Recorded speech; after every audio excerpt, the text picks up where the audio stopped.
Head teacher examination के DElEd syllabus के अंतर्गत अब मैं आपके बीच में मॉडल सेट लेकर के उपस्थित हो रहा हूँ।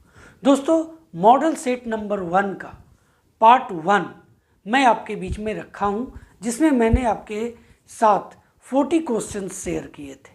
आज मैं आपके बीच में पार्ट 2 यानी मॉडल सेट नंबर 1 का पार्ट 2 आपके बीच में लेकर के उपस्थित हूँ, जिसमें मैं आपके बीच में 35 क्वेश्चंस लेकर के आ रहा हूँ। इस तरह अगर दोनों सेट को मिलाएं, पार्ट 1 और पार्ट 2 को, तो 75 क्वेश्चंस का एक मॉडल सेट आपके बीच में मैं रखने जा रहा हूँ। 40 पहले और इसको 35 जोड़ ले। तो अगर पार्ट 1 को आपने नहीं देखा है तो उसका लिंक डिस्क्रिप्शन बॉक्स में है, जहाँ से जा करके आप उस वीडियो को आसानी से देख सकते हैं।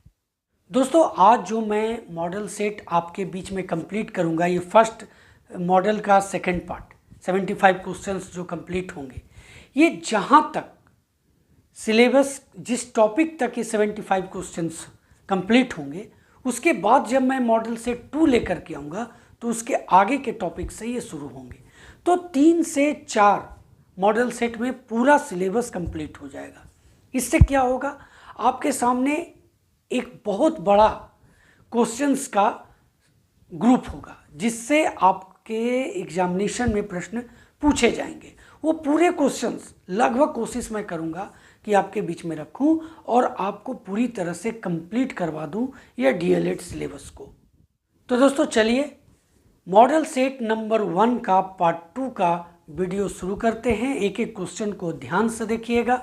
सभी क्वेश्चंस आपके एग्जामिनेशन को ध्यान में रख करके बनाए गए हैं।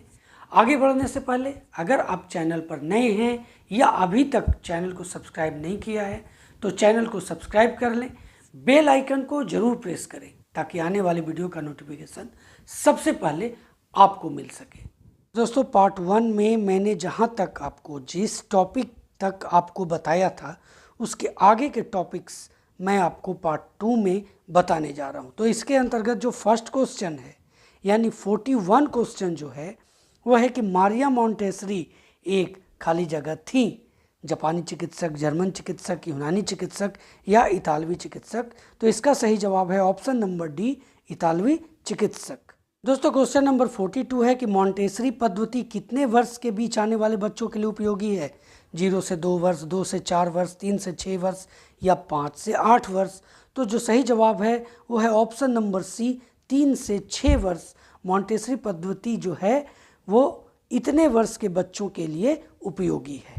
क्वेश्चन नंबर 43 है कि मोंटेसरी नाम किससे संबंधित है? पूर्व विद्यालय शिक्षा, विशेष शिक्षा, माध्यमिक शिक्षा या प्राथमिक शिक्षा। उपयुक्त में से कोई नहीं, उपयुक्त में से एक से अधिक। दोस्तों, जहां पर मोंटेसरी नाम आए तो सीधे सीधे ऑप्शन नंबर ए, पूर्व विद्यालय शिक्षा आंसर होगा, यानी सही जवाब इसका है option number A. Question number 44 है कि मोंटेसरी विधि का उपनाम है। देखिए, बहुत ही महत्वपूर्ण क्वेश्चन है, बहुत एग्जामिनेशन में ये प्रश्न पूछे गए हैं, इसलिए इसको बहुत ध्यान से सुनिएगा। मोंटेसरी विधि का उपनाम है सहसंबंध, साहचर्य, पंचपदी या बलोद्यान। उपयुक्त में से कोई नहीं, उपयुक्त में से एक से अधिक। तो जो सही जवाब होगा वो ऑप्शन नंबर बी, साहचर्य। क्वेश्चन नंबर 45 है कि बालक के अंतर्निहित शक्तियों के, ध्यान दीजिए क्वेश्चन बहुत इंपॉर्टेंट है, बालक के अंतर्निहित शक्तियों के स्वाभाविक रूप से विकास पर बल देने वाली विधि है। देखिए, मैं यहाँ पर आपको लगातार एक ही तरह के प्रश्न बता रहा हूँ, इसलिए यहाँ पर आसान होगा, लेकिन जब क्वेश्चन एग्जामिनेशन में आएंगे तो वो आपके लिए ध्यान में रखना बहुत ज़रूरी है। तो फिर से मैं इस क्वेश्चन को रिपीट कर रहा हूँ कि बालक के अंतर्निहित शक्तियों के स्वाभाविक रूप से विकास पर बल देने वाली विधि है किंडरगार्टन, मोंटेसरी, सहसंबंध या व्याख्यान। तो किंडरगार्टन नहीं होगा, सहसंबंध नहीं हो गया, व्याख्यान नहीं होगा, होगा क्या? Option number B, Montessori. Number 46 है कि कौन सी विधि में ज्ञानेंद्रिय व कर्मेंद्रियों की शिक्षा दी जाती है? ऑप्शन देख रहे हैं, किंडरगार्टन, सहसंबंध, व्याख्यान या मोंटेसरी। तो इसका सही जवाब होगा ऑप्शन नंबर डी, मोंटेसरी। यानी आपको ये ध्यान रखना है कि मोंटेसरी में, अब ये भी ऑप्शन क्वेश्चन आ सकता है कि मोंटेसरी में किस तरह की शिक्षा दी जाती है। तो यहाँ पर ज्ञानेंद्रियाँ और कर्मेंद्रियाँ, ये आपको याद रखना पड़ेगा। क्वेश्चन नंबर 47 है कि मारिया मोंटेसरी ने मोंटेसरी शिक्षण पद्धति हेतु एक स्कूल खोला, जिसका नाम क्या रखा? वालोद्यान, वालगृह, साहचर्य या सहसंबंध। तो इसका सही जवाब होगा ऑप्शन नंबर बी, बालगृह। दोस्तों 48 नंबर क्वेश्चन देखिए, मॉन्टेसरी शिक्षण विधि के अनुसार कौशलों का सही क्रम है। ऑप्शन देख लीजिए, सुनना, बोलना, पढ़ना, लिखना। ऑप्शन बी है बोलना, सुनना, पढ़ना, लिखना। ऑप्शन सी है सुनना, बोलना, लिखना, पढ़ना। उसके बाद ऑप्शन डी है बोलना, सुनना, लिखना, पढ़ना। तो ऐसे हम लोग जो बेहतर तरीके से जानते हैं कि जो कौशल होती है जो शिक्षण विधि की, वो होता है सुबोपल्ली, जो ऑप्शन नंबर ए आप देख रहे हैं। लेकिन मॉन्टेसरी ने उसको थोड़ा सा बदल दिया, सुबो लीपा कर दिया, यानी सुनना, बोलना, लिखना, तब पढ़ना, यानी ऑप्शन सी इसका सही जवाब होगा। क्वेश्चन नंबर 49 है कि निम्न में से कौन सी विधि करके सीखने पर बल नहीं देती? Montessori, Dalton. ऑप्शन बी है किंडरगार्टन, खेल विधि। ऑप्शन सी है प्रोजेक्ट विधि और ऑप्शन डी है व्याख्यान विधि। अब क्वेश्चन क्या है कि कौन सी विधि करके सीखने पर बल नहीं देती? तो इसका जो सही जवाब होगा ऑप्शन नंबर डी, व्याख्यान विधि जो है वो करके सीखने पर बल नहीं देती। बाकी जितना भी आप देख रहे हैं वो करके सीखने पर बल देती है। दोस्तों कहना आवश्यक है, अगर वीडियो अच्छा लग रहा है तो लाइक करते हुए आगे बढ़ें, सब्सक्राइब अभी तक नहीं किया है तो सब्सक्राइब भी करते हुए आगे बढ़ें। क्वेश्चन नंबर 50 है कि महात्मा फुले ने शिक्षा के संबंध में किस आयोग के सामने गवाही दी? बहुत इम्पॉर्टेंट है और ये आप इतने दिन से रिवीजन कर रहे होंगे तो आपको ध्यान में भी होगा। Hunter commission, Simon commission, university grant commission या मैकाले कमीशन। तो इसका सही जवाब होगा option number A, Hunter commission. दोस्तों ज्योतिबा फुले ने जिस हंटर कमीशन के सामने अपनी गवाही दी थी वो 1882 में भारत में आया था। वो शिक्षा के सुधार हेतु भारत में आया था दोस्तों। और एक हंटर कमीशन जो जलियांवाला बाग हत्याकांड को के जांच हेतु आया था वो 1919 में। तो ये दोनों में आप अंतर जानना आपको बहुत ज़रूरी है। देखिए क्वेश्चन नंबर 51 है कि ज्योतिबा फुले ने स्त्री को समानता दिलाने के लिए सबसे पहले क्या किया? ऑप्शन ए देखिए, विवाह विधि की रचना की, कन्या के लिए पाठशाला खोलना, सभी को समानता दिलाना, ब्राह्मणों का विरोध, ये सभी कार्य उन्होंने किए। लेकिन सबसे पहले क्या किया? तो सबसे पहले ऑप्शन ए, विवाह विधि की रचना की। क्वेश्चन नंबर 52, भारत की पहली महिला शिक्षक कौन थी? दोस्तों ऑप्शन है सरोजिनी नायडू, पंडित रमाबाई, सावित्रीबाई फुले, रमाबाई। तो देखिए जो यहाँ पर सही जवाब होगा वो ऑप्शन नंबर सी होगा, सावित्रीबाई फुले भारत की पहली महिला शिक्षक थी। और ये सावित्रीबाई फुले कौन थी? तो ज्योतिबा फुले की पत्नी थी। क्वेश्चन नंबर 53 है कि ज्योतिबा फुले को महात्मा की उपाधि कब दी जा रही थी? 1885, 1886, 1888 या 1988? तो इसका सही जवाब होगा option number C, 1888। Question number 54 है कि महात्मा ज्योतिबा फुले ने हंटर कमीशन के सामने प्रमुख मांगों को लिखित रूप में पेश किया था। यह मांग क्या थी? ऑप्शन ए देखिए, ग्रामीण क्षेत्रों के लिए स्वतंत्र शिक्षा व्यवस्था, गणित, इतिहास, भूगोल, व्याकरण का प्रारंभिक ज्ञान। ऑप्शन सी है कृषि संबंधित हर तरह का ज्ञान। वहीं ऑप्शन डी है सामान्य ज्ञान, नीति और आरोग्य को शिक्षा में शामिल करना। तो इसका जो सही जवाब है ए, बी, सी, डी सभी है। ये सभी मांग थी ज्योतिबा फुले की हंटर कमीशन के सामने। तो इसका सही जवाब होगा ऑप्शन नंबर ई, उपयुक्त में से एक से अधिक। क्वेश्चन नंबर 55, जे कृष्णमूर्ति की इनमें से कौन सी रचना है? रोज, बातचीत, संपूर्ण क्रांति या शिक्षा? तो इसका सही जवाब होगा ऑप्शन नंबर डी, शिक्षा जो है वो जे कृष्णमूर्ति की रचना है। क्वेश्चन नंबर 56 है कि जे कृष्णमूर्ति की शिक्षा कृति क्या है? संभाषण है, निबंध है, संस्मरण है या एकांकी है? बहुत इंपॉर्टेंट क्वेश्चन है आपके एग्जामिनेशन के लिए, इसे VVI कहा जा सकता है। और इसका जो सही जवाब होगा वो ऑप्शन नंबर ए होगा, संभाषण। यानी जे कृष्णमूर्ति की शिक्षा जो कृति है वह एक संभाषण है। एक क्वेश्चन नंबर 57 है कि मेधा कहाँ नहीं हो सकती है? जहाँ स्वतंत्रता हो, जहाँ भय हो, जहाँ अनुशासनहीनता हो, जहाँ असमानता हो। तो इसका जो सही जवाब होगा ऑप्शन नंबर बी, जहाँ भय हो वहाँ मेधा नहीं हो सकती है। क्वेश्चन नंबर 58 है कि जे कृष्णमूर्ति की राय में खाली जगह है, करना शिक्षा नहीं है। यानी जो ये ऑप्शन आप देख रहे हैं उसमें कौन सा ऐसा है जिसे आलोचना करना? ऑप्शन ए, ऑप्शन बी अनुकरण करना, ऑप्शन सी अनुकूलन और ऑप्शन डी अनुचिंतन। करना शिक्षा नहीं है। तो इसका जो सही जवाब होगा वो होगा ऑप्शन नंबर बी, अनुकरण करना शिक्षा नहीं है। क्वेश्चन नंबर 59 है कि जे कृष्णमूर्ति किस संस्था से जुड़े थे? Geographical society, historical society, geological society या थियोसॉफिकल सोसाइटी? तो इसका सही जवाब आप जानते होंगे, option number D, theosophical society से जे कृष्णमूर्ति जुड़े हुए थे। नंबर 60 है कि जॉन डीवी के द्वारा दिए गए परावर्तक चिंतन के अवस्थाओं में निम्नलिखित में से कौन समाहित नहीं है? परिकल्पना, परिकल्पना परीक्षण, बौद्धिकरण या आरंभ? तो इसका जो सही जवाब होगा ऑप्शन नंबर ए होगा, परिकल्पना। क्वेश्चन नंबर 61 है कि निम्नलिखित में से किस विचारक ने बाल केंद्रित शिक्षा की वकालत की थी? आप इसे लगातार पढ़ रहे होंगे, बाल केंद्रित शिक्षा की वकालत के बारे में किसने की थी? BF Skinner, John Dewey, Erik Erikson या चार्ल्स डार्विन? तो इसका सही जवाब होगा option number B, John Dewey. यानी जहाँ भी आप देखें कि बाल केंद्रित शिक्षा की वकालत करने वाले कौन थे, तो वहाँ पर ऑप्शन आपको जॉन डीवी जरूर रहेगा और वही इसका सही जवाब भी होगा। क्वेश्चन नंबर 62 है दोस्तों कि प्रगतिशील शिक्षा के बारे में निम्नलिखित में कौन सा कथन बताता है शिक्षा स्वयं ही जीवन है? बहुत इंपॉर्टेंट क्वेश्चन है। विद्यालय शिक्षा यथासंभव लंबे समय तक जारी रहनी चाहिए। ऑप्शन बी है विद्यालयों की आवश्यकता नहीं है, बच्चे अपने जीवन के अनुभवों से सीख सकते हैं। वहीं ऑप्शन सी है कि विद्यालयों में शिक्षा सामाजिक और प्राकृतिक दुनिया को दर्शाती है। ऑप्शन डी है जीवन एक सच्चा शिक्षक है। ऑप्शन ई है उपयुक्त में से कोई नहीं, उपयुक्त में से एक से अधिक। तो इसका जो सही जवाब होगा वो ऑप्शन नंबर सी होगा, विद्यालयों में शिक्षा सामाजिक और प्राकृतिक दुनिया को दर्शाती है।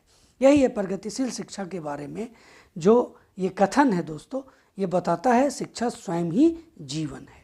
क्वेश्चन नंबर 63 है कि किसका तर्क यह था कि विद्यालय व्यक्तिगत के बजाय समाज का एक लघु रूप और प्रतिबिंब है? देखिए बहुत ही इम्पॉर्टेंट है ये, जो भी मैं क्वेश्चन आपके बीच में रख रहा हूँ वो सभी कहीं ना कहीं से आपके बीच में लेकर के आया हूँ और उसमें से जो मुझे इम्पॉर्टेंट लगा है वही मैं इस सेट में जगह दिया हूँ। तो इसमें ऑप्शन देख लीजिए, Emile Durkheim, John Dewey, Talcott Parsons या कार्ल मार्क्स? तो इसका सही जवाब होगा option number B, John Dewey. कहीं डीवी रहेगा, कहीं डुई भी लिखा हुआ रहेगा, उससे आपको कंफ्यूज नहीं होना है। क्वेश्चन नंबर 64 है कि निम्नलिखित में से कौन सा कथन प्रगतिशील शिक्षा के संदर्भ में जॉन डीवी के अनुसार समुचित है? अब ये भी वह इम्पॉर्टेंट है। यहाँ पर देखिए क्वेश्चन बनता है प्रगतिशील शिक्षा किससे संबंधित है? जॉन डीवी से संबंधित है। तो कौन सा कथन प्रगतिशील शिक्षा के संदर्भ में जॉन डीवी के अनुसार समुचित है? ऑप्शन ए देख लीजिए, कक्षा में प्रजातंत्र का कोई स्थान नहीं होना चाहिए। ऑप्शन बी है विद्यार्थियों को स्वयं ही सामाजिक समस्याओं को सुलझाने में सक्षम होना चाहिए। ऑप्शन सी है जिज्ञासा विद्यार्थियों के स्वभाव में अंतर्निहित नहीं है, अपितु इसका कर्षण या संवर्धन करना चाहिए। ऑप्शन डी है कि कक्षा में विद्यार्थियों का निरीक्षण करना चाहिए, ना कि सुनना चाहिए। देखिए इसमें जो सही जवाब है वो ऑप्शन नंबर बी होगा कि विद्यार्थियों को स्वयं ही सामाजिक समस्याओं को सुलझाने में सक्षम होना चाहिए। क्वेश्चन नंबर 65 है कि डीवी के अनुसार शिक्षा के उद्देश्य क्या है या हैं? ऑप्शन देख लीजिए, अनुभवों का पुनर्निर्माण, वातावरण के साथ अनुकूलन, सामाजिक कुशलता की प्राप्ति या स्वीकारात्मक नैतिकता? तो इसका जो सही जवाब होगा डीवी के अनुसार, देखिए अनुभवों का पुनर्निर्माण भी होगा, वातावरण के साथ अनुकूलन भी होगा, सामाजिक कुशलता की प्राप्ति भी होगा और स्वीकारात्मक नैतिकता भी होगा। यानी सही जवाब ऑप्शन नंबर ए उपयुक्त में से एक से अधिक। आते हैं क्वेश्चन नंबर 66 पर। डीवी के अनुसार शिक्षण विधि है क्रिया द्वारा सीखना, स्वानुभव द्वारा सीखना, प्रयोग द्वारा सीखना या प्रत्यक्ष रूप से योजना विधि? या क्रिया द्वारा सीखना, learning by doing, learning by self experience, learning by experiment या प्रोजेक्ट मेथड? दोस्तों सभी है, डीवी के अनुसार जो शिक्षण विधि है इसमें सभी शामिल है और इसलिए इसका भी जो जवाब होगा उपयुक्त में से एक से अधिक होगा। क्वेश्चन नंबर 67 है कि निम्नलिखित में से क्या पाठ्यचर्या के विकास के लिए मार्गदर्शक सिद्धांत नहीं है? अब ऑप्शन देखिए, विद्यालयी ज्ञान को बाह्य विश्व से जोड़ना, सुनिश्चित करना कि अधिगम रटंत विधियों से परे हो जाए, परीक्षा को आसान बनाना, ऑप्शन सी है। वहीं ऑप्शन डी है कि पाठ्यचर्या को समृद्ध करना ताकि यह पाठ्य पुस्तकों तक सीमित न रहे। अब देखिए इसमें जो सही जवाब है, जो सिद्धांत नहीं है, तो सिद्धांत ए भी है, बी भी है और डी भी है। नहीं कौन है? ऑप्शन नंबर सी, परीक्षा को आसान बनाना।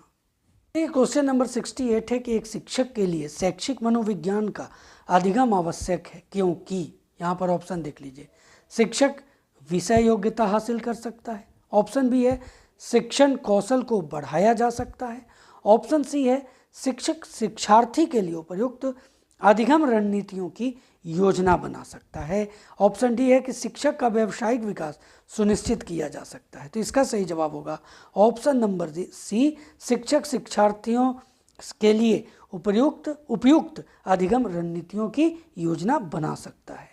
क्वेश्चन नंबर 69 है कि पाठ्यचर्या क्या है? बहुत इंपॉर्टेंट है। ऑप्शन ए है पाठ्यचर्या और पाठ्येतर गतिविधियाँ। ऑप्शन बी है पाठ्यक्रम उद्देश्य विधि मूल्यांकन।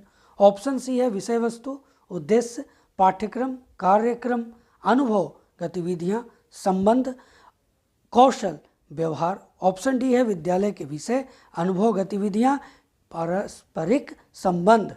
तो इसका सही जवाब होगा ऑप्शन नंबर सी, यानी विषय वस्तु उद्देश्य पाठ्यक्रम कार्यक्रम अनुभव गतिविधियाँ संबंध कौशल और व्यवहार। क्वेश्चन नंबर 70 है कि पाठ्यचर्या के निर्धारक क्या हैं?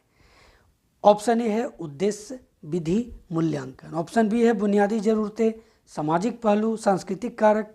वहीं ऑप्शन सी है संरचना विकास कार्यान्वयन। ऑप्शन डी है व्यक्तिगत ध्यान और सामाजिक ज़रूरतें। तो जो सही जवाब होगा ऑप्शन बी होगा बुनियादी ज़रूरतें सामाजिक पहलू सांस्कृतिक कारक। 71 है कि किस प्रकार की पाठ्यचर्या में अधिगम कम अवधियों में केंद्रित होने के बजाय समय के साथ फैलता है? ऑप्शन देख लीजिए, समन्वयित पाठ्यचर्या, सहसंबंधात्मक पाठ्यचर्या, एकीकृत पाठ्यचर्या या वर्तुलाकार पाठ्यचर्या। तो इसका सही जवाब होगा ऑप्शन नंबर डी, यानी वर्तुलाकार जो पाठ्यचर्या है इसमें अधिगम कम अवधियों में केंद्रित होने के बजाय समय के साथ फैलता है। क्वेश्चन नंबर 72 है करिकुलम यानी पाठ्यचर्या शब्द की उत्पत्ति लैटिन शब्द क्योरे से हुई है, जिसका क्या अर्थ है? रेस एक्सप्रेस, रेस कोर्स या रेस कॉज। तो इसका सही जवाब ऑप्शन नंबर सी होगा रेस कोर्स। इस तरह के भी प्रश्न आपसे पूछे जा सकते हैं, इसलिए मैंने इसे अपने सेट में जगह दिया है। तो इसका सही जवाब ऑप्शन नंबर सी है। क्वेश्चन नंबर 73 है कि शिक्षण अधिगम की प्रक्रिया का सबसे महत्वपूर्ण घटक कौन सा है? पाठ्यक्रम, कक्षा का वातावरण, शिक्षार्थी, शिक्षण तकनीक। तो इसका जो सही जवाब होगा ऑप्शन नंबर सी होगा, शिक्षार्थी जो है शिक्षण अधिगम प्रक्रिया का सबसे महत्वपूर्ण घटक है। क्वेश्चन नंबर 74 है कि विद्यालय के संगठन में बुनियादी निर्धारण कारक विद्यालय का खाली जगह है? पाठ्यक्रम, प्रबंधन, सामाजिक जीवन या शिक्षक। तो इसका जो सही जवाब होगा ऑप्शन नंबर ए होगा पाठ्यक्रम। क्वेश्चन नंबर 75 दोस्तों, आपसे 75 क्वेश्चंस पूछे जाएंगे एग्जामिनेशन में। पाठ्यचर्या का अर्थ है सभी अनुभव जो छात्रों को स्कूल में मिलते हैं। ऑप्शन बी विषय जो संकाय द्वारा स्थानांतरित किए जाते हैं। ऑप्शन सी पाठ्यक्रम के लिए निर्धारित पाठ्यक्रम। ऑप्शन डी कक्षा के अनुभव खेल और क्रीड़ा। अब यहाँ पर जो सही जवाब होगा पाठ्यक्रम का अर्थ है सभी अनुभव जो छात्रों को स्कूल में मिलते हैं। तो दोस्तों यह था 35 क्वेश्चंस जो मॉडल सेट नंबर 1 का पार्ट 2 का कंप्लीट वीडियो था। इसके साथ अगर पार्ट 1 और पार्ट 2 का अगर क्वेश्चंस को ऐड करें तो 75 क्वेश्चंस होते हैं। इस तरह से पार्ट 1 कंप्लीट हुआ। आपके एग्जामिनेशन में भी डीएलएड से 75 क्वेश्चंस पूछे जाएंगे और जब मैं अगला मॉडल सेट आपके बीच में रखूँगा तो वो भी 75 क्वेश्चंस का होगा। तो इस तरह से मॉडल वाइज मैं आपके बीच में लाऊंगा और पूरा जो सिलेबस है वो आपको कवर करवा दूंगा।